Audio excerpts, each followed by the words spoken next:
Wrestling fans, we are live. I know you're expecting a musical intro, but none tonight. What a week it's been already in wrestling. Some good, some bad. All awesome, both. Kicking off with Monday Night Raw and the women's tag titles in the main event as Sasha and Bailey retained the titles against the Kabuki Warriors. We also got a little glimpse into the future, possibly a Asuka Kyrie match in the future. Who knows? Could be at SummerSlam. Could not. You don't know. I would put something that big on SummerSlam if I was Vince, but I'm not Vince. Also, Shayna Baszler returned and staked her claim for a future. I don't know if she's going for the women's title or the tag titles. Ruby Riott got a victory over the Iconics with a new tag team partner, Bianca Belair. We saw things pick up between Randy Orton and the Big Show. I think they're going to have a match coming up at Extreme Rules. And we also got a little glimpse into the possible future of Seth Rollins in the Eye for an Eye match this Sunday. I will give you all my predictions for Extreme Rules, the horror show Extreme Rules this Friday. Tonight, NXT. Huge night for NXT. Capped off with the women's championship we just saw. Io Shirai still champion, but Dakota Kai staking her claim for the next title shot. We kicked off with a huge world title match between Dominik Dijakovic and Keith Lee. Keith Lee is now the NXT and NXT North American champion. He's able to defend both titles anytime, any place. Now that's what a champion should do. That's what a champion should do. Big, awesome match between him and Dijakovic. It went back and forth. Keith Lee won, of course. Meanwhile, over on Dynamite, AEW Dynamite, Jon Moxley still the AEW World Champion. And I want to laugh right now. I really do. I really want to laugh right now. But I won't. I'm just going to say, stop hyping up this guy if he's not worth hyping up. Brian Cage. Man couldn't win a Twitter war with Lacey Evans. Man can't win a title match. So let's just leave it at that, okay? Taz had to throw in the towel for him before he gets his arm snapped like a twig. So this whole path of Cage crapola is a bunch of garbage. It really is. All this hype for this guy that we got heard every week on commentary, and the guy gets his arm nearly ripped out its socket tonight. Dr. Britt Baker is there tonight, of course, the doctor. I don't know exactly what's going on right now with her, but yeah, looked awesome as usual tonight. Darby Allin returned, basically stating his claim to a future rivalry against the self-proclaimed machine, Brian Cage, coming to the aid of Moxley after Brian Cage attacked Moxley after he lost. I can't stress that enough. Weeks upon weeks of Taz sitting in the booth on Dynamite, on Dark, pay-per-views, hyping this piece of shit up, and he loses tonight. Wow, what a waste of hype that was now, wasn't it?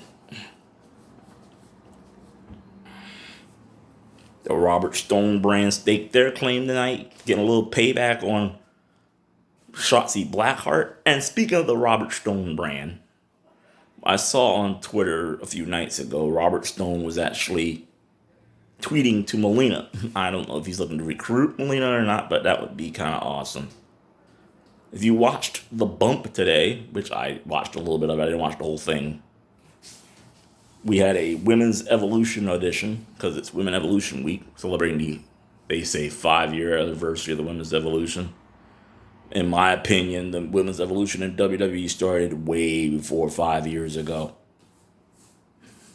It started back in like the Ruthless Aggression era when Trish and Lita headlined Raw. But they're just acknowledging it that it started 5 years ago. Because that was 5 years ago that Sasha, Bailey, Becky, and Charlotte made their debut. And 5 years later, they've held every championship in WWE the women can hold.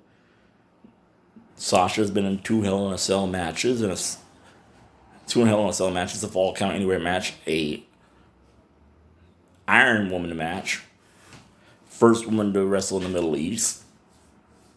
Becky Lynch had the huge Becky two belts thing when she won both the SmackDown Raw Women's title. The women headlined WrestleMania.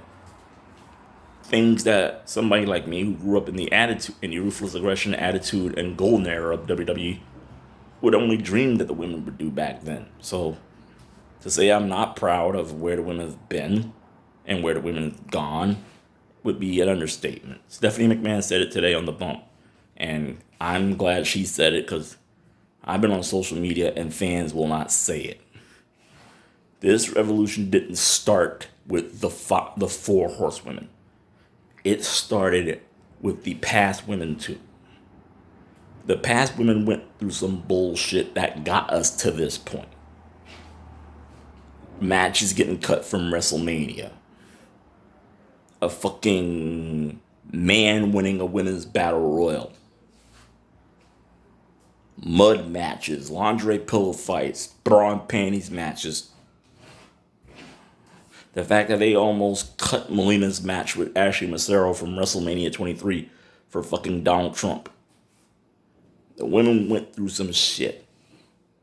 And who can forget the year the women were ready for their match at WrestleMania and it got cut because of Taker.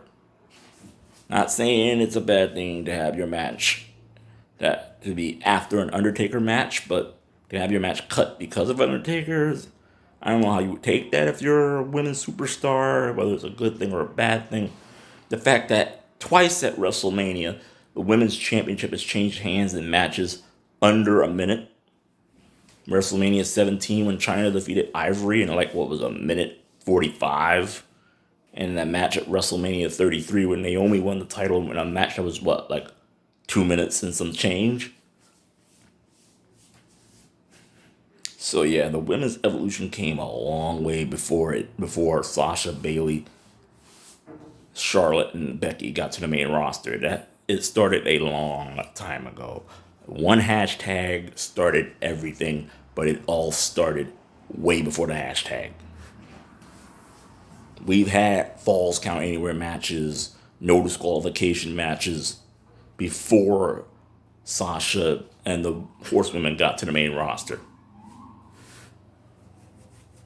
And your boy almost cried today, I gotta admit, because they actually showed Michelle Nicole's match with Melina from Night of Champions 2009 during the Bump. Now, if you don't remember, that's the match that Chris Jericho basically came to Melina and Michelle's defense because it was the match labeled too good for pay-per-view. They got in trouble for the match being too good, basically. I don't know exactly what the problem was with the match being too good. Isn't the object of a wrestling match is to entertain the fans? But Chris Jericho said, if we can't follow that, we shouldn't be here. So big props to Le Champion for that. For what he did back then, on that night. Mucho respect. Because nobody else would have came to their aid like that. I want to know under this video or on my Twitter at MetsFan884 or on my Instagram when I post this video, what is your favorite memory from the women's evolution? Because that's what we're celebrating this entire week, the women's evolution. Both in sports and in business. But we're celebrating it in sports here on our podcast. Because that's what this is. This is basically a wrestling podcast. I know a lot of people are probably following me on Twitter at MetsFan884 wondering, okay, why are you doing a wrestling fan podcast if your username is MetsFan884? Well, let's see, because I think the username WrestlingFan884 was taken. So I took MetsFan884.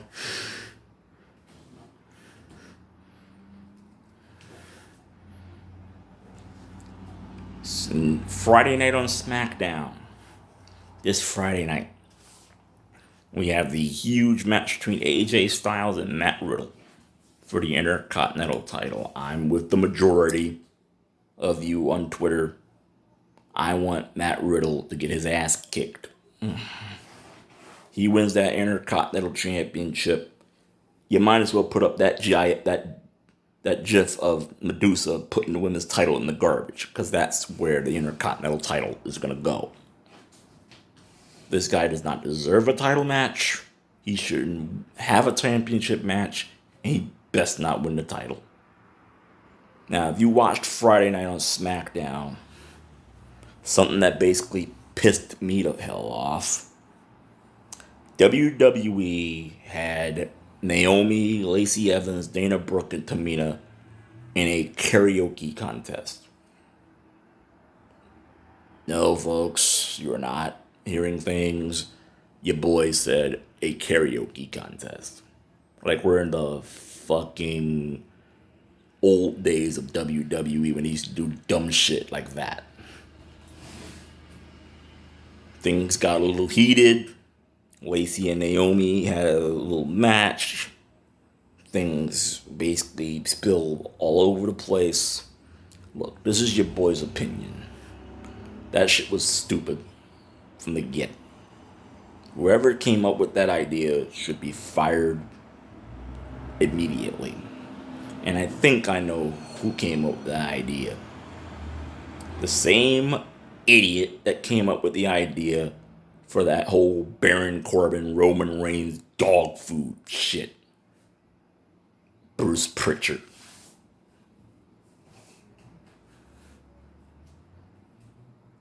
That was probably, and everybody would tell you I'm a huge Lacey Evans fan. Just got this today. But that, to me, in my opinion, was like not worth her talent or any of the talent of any of the women in that ring. Let's look at all those women individually. Dana Brooke. 6 years in WWE. They wasted this woman for a year and a half as Charlotte Flair's quote-unquote protege, having her protect Charlotte in the title when she should have been whooping Charlotte's ass to take the title. Naomi, probably one of the most athletic women in WWE. One of the most innovative women in WWE I've seen since the days of Lita, Trish Stratus, Mickie James, and Melina. Probably one of the most popular women's champions in SmackDown history. Lacey Evans. She was just in a main event at WrestleMania 3 months ago. Now you got her doing karaoke. Tamina's been in WWE for 10 years. She's seen some shit, okay? She's seen some shit. But the fact she's been there 10 years and they still don't take her as a serious championship competitor is kind of ridiculous. Those women deserve better than that. And I'm not surprised SmackDown got the ratings it got Friday. Now, I said this on Twitter earlier, and I'm going to voice this on my podcast right now. All you fans on social media, whether it be Twitter, Facebook, Instagram, who want to make Sasha Banks look misused, and please don't take this the wrong way, I love Sasha, we all know that. She's not. 7 championships in over 700 days as a champion is not misused. I can give you prime examples of misused that would make that look like nothing. Trish Stratus, 7-time women's champion, former hardcore champion. What was she doing in 2001? Was she headlining WrestleMania? Was she in a Hell in a Cell match? No. She was fucking making out with Vince McMahon and being forced to bark like a damn dog.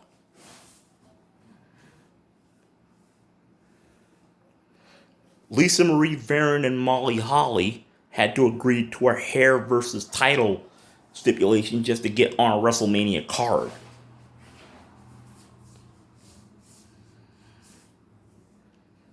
Lita and Trish Stratus had to fight in a Battle of the Sexes match. Mickie James had her basically personal life brought out in front and center for a storyline with Michelle McCool. And let me not even get started on the fact of when WWE used Melina's past against her in a storyline in 2005. I'm not even going to go that far. Natalya. I know a lot of you out there don't like this woman, don't think very fond of Natalya. But this woman is from a wrestling legacy. A wrestling legacy. Her brother was her uncle's Bret the Hitman Hart. What did they give this girl as her first major push? A motherfucking farting gimmick. You had her farting. Farting. Farting. Like it was amusing. This woman is from a wrestling heritage. And you make her fart?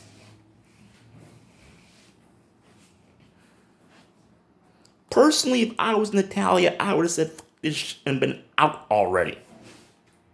But for what Lacey and Natalya did in November, I'm guessing makes up for it. Lacey and Natalya made history in November at Crown Jewel. As many people say that match didn't mean anything, whoever says that match didn't mean anything needs to get a fucking life. That match was a huge fucking step for the women's evolution. Huge step.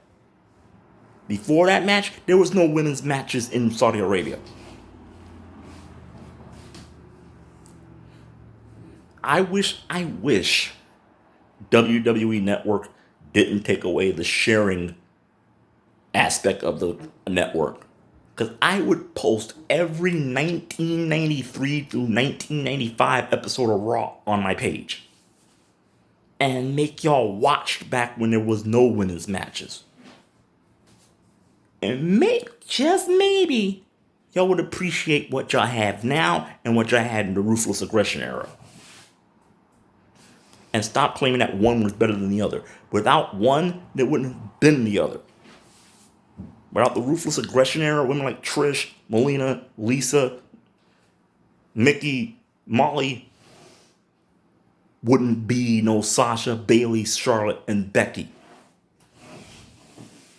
Like it or not, they acknowledge that. I don't know why Smarks won't. They acknowledge that, and pretty much most of their fans do. The only people that won't acknowledge that are the people who think this era is so much better than that era because this era gets more opportunities. That's the only difference between the two eras. This era gets more opportunities, more chances, and they get to do more stuff. Because back in that era, Vince was too much of a pussy to let them do anything. Vince yelled at Michelle and Melina for the guardrail spot when Melina took that DDT. If it wasn't for Chris Jericho, I believe Vince would have went in on them for having a good match. I don't know what warped reality Vince McMahon is from where two women having a good match is a bad thing. But yeah, that's like what kind of warped reality he lives in. The kind of warped reality where two women going out there and busting their asses to make the audience happy is not a good thing. And please, let's not compare WWE's women's division to AEW. Please, let's not. I watched a 5-minute match tonight. 5 minutes. Fight for the Fallen was a 2-hour show. They gave the women 5 minutes. 5 minutes for a thrown together tag team match. 5 damn minutes. They had to put Moxley versus Cage on last, because if they didn't, NXT would have whooped them tonight. You had a 5-minute match on Dynamite. Meanwhile, you had a 20-minute classic between Tegan Nox and Io Shirai on NXT. Don't ever compare AEW's women's division to WWE's. WWE's is better. Better. Even with the karaoke shit they did Friday, it's still better.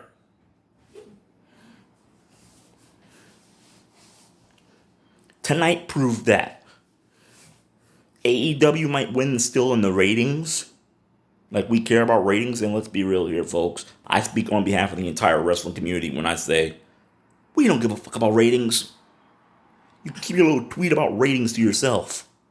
We don't care about ratings. We watch it because we love wrestling. We don't care about ratings. We don't care about AEW winning NXT. We don't, no. People be asking before AEW and NXT start, which one are you watching? I tweet both. I'm watching both. My TV has a other channel button. I watch both. When one's on commercial, I switch to the other. If they're both on commercial, I wait till one comes back. I don't choose. What's the point of picking and choosing? Watch both. Wrestling is wrestling. I don't believe in that Wednesday Night War shit. That Wednesday Night War crap was made up by some moron who wants to make it look like both companies hate each other. They don't hate each other. There's no Wednesday Night War. There are two companies that come on at the same time that do two different things. How is there a war? Nitro and Raw were a war. There's no war between Dynamite and NXT. The only war between Dynamite and NXT is in the warped minds of the people who think there is one. And people who want to say AEW copies off of WWE. Yeah, I swear, I'm to the point right now, if I hear one person say that AEW copied off WWE when they started calling Britt Baker a role model, I'm going to smack them. Because Bayley was not the first person to call herself a role model. Heels have been doing that for years. Chris Jericho did it.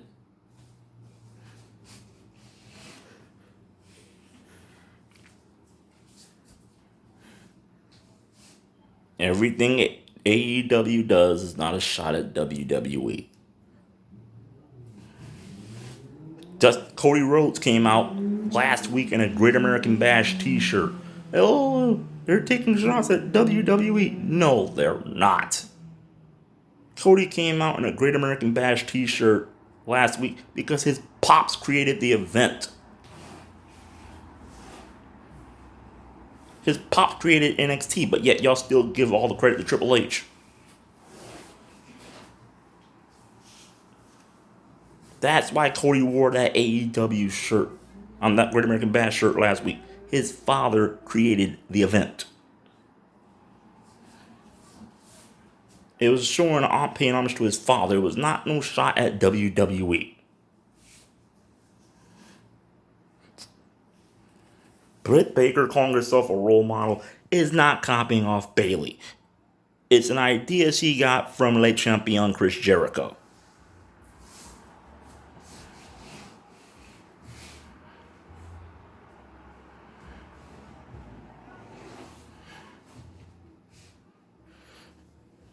And one more thing, and I don't mean to say anything right now, and I hope nobody takes this the wrong way of me saying something offensive, but can I never have to watch Brandy Rhodes wrestle again? It's like putting my eyes in a fucking woodshop vice and turning the ever so closely until my eyeballs pop. It's horrible. Allie basically carried that entire tag team match, as random as it was, and it lasted 5 minutes. Because if it lasted longer than that, I believe every fan in that arena was going to ram their heads through that plexiglass. That shit was horrible. I don't know which was worse. I'm going to ask you folks at home to tell me under this tweet, under this video, and on Twitter and on Instagram, which do you think was worse?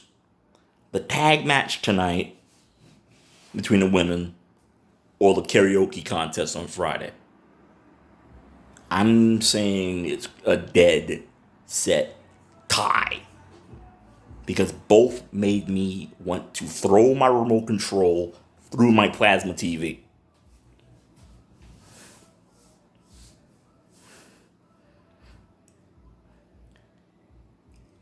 Tonight, also, the native beast Nyla Rose introduced her new manager, and it's none other than Vicky Guerrero. Yep, Vicky Guerrero. Well, you want to win a championship, you gotta tie in with somebody who knows about championships, and Vicky Guerrero is from a championship wrestling heritage. Her husband, Eddie Guerrero, won every championship in WWE, was well known around the world, possibly one of the greatest Mexican wrestlers of all time. So if you want to win championships, you gotta tie in with somebody who knows something about winning championships. That's why they got Cody Rhodes with Arn Anderson. That's why they got Lance Archer with Jake the Snake Roberts. You gotta be with somebody who knows how to win championships, who knows how to win titles. That's what it's all about, right? Titles. No. I say it on Twitter, I'm gonna say it now. That's not what it's all about. Championships does not define a wrestler's legacy. It's what they do during their career that defines their legacy. You can win 1,000,000 championships. It won't make a damn. Your legacy is what matters. You think Ric Flair is known for just winning 16 world titles? You think that's the reason why he's in the Hall of Fame? No. It's the impact he made during his career. Same thing for John Cena when he goes in. Same thing for superstars like Shawn Michaels, Triple H, Stone Cold Steve Austin. The hell with the championships. They can win 1,000,000 championships. Ric Flair can come out of retirement right now and win 16 more. It won't make a damn. His impact will still be there. What you do during your career means more than winning championships. You can win championships from now till your eyes pop out your head. It ain't gonna make a damn difference. If you don't leave an impact, if you don't leave an imprint on the business, no one's gonna remember you. It doesn't matter how many titles you win. Anyway, if you want to comment on this video, drop a comment down below. This video on YouTube, Facebook, Instagram, Twitter. Hopefully, pretty soon I will have another interview on my show. I've already, and I'm throwing out, because I'm posting this video on Instagram and I'm sending it to them. I'm throwing out invitations to be on my show to Pacific women in Pacific. Mickie James, Lisa Marie Varon, Britt Baker, Melina, Zelina Vega, Mandy Rose. Any of you women open to come do a Facebook Live interview with me? Or Lacey, if you're listening, you want to come do another interview? I'm all open. Just let me know when you're available. We can get it done. I will see y'all on Friday.